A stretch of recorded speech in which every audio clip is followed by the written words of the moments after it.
King Hezekiah of Judah was wary of Assyria, and for good reason. Assyria was the most powerful country in the world, and had conquered the northern kingdom of Israel a short time earlier. Judah paid tribute to the Assyrian king, but still governed itself and maintained some independence.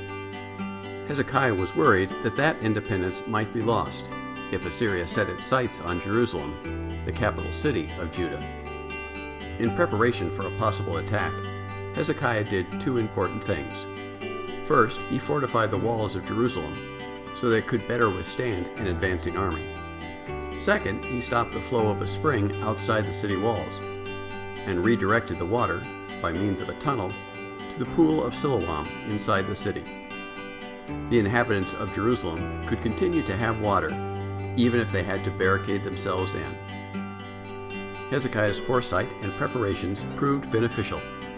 King Sennacherib of Assyria laid siege to Jerusalem in 701 BC, 14 years into Hezekiah's reign.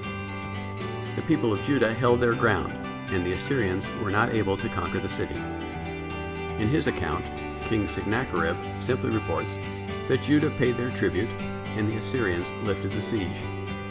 The second book of Kings describes things differently. It reports that the angel of the Lord struck the Assyrian army, that many of the soldiers died, and that Sennacherib was forced to retreat.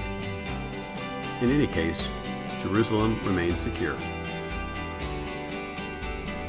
Unfortunately, Hezekiah was not quite as careful with Babylon, a neighboring country that did not have much power at the time.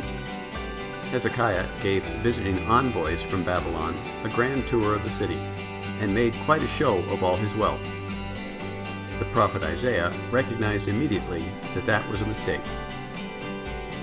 100 years later, Babylon was the most powerful country in the world, and it conquered Judah and exiled many of its inhabitants. The example of Hezekiah reminds us to keep our eyes open, to plan ahead, to avoid becoming too proud, and to always stay close to God.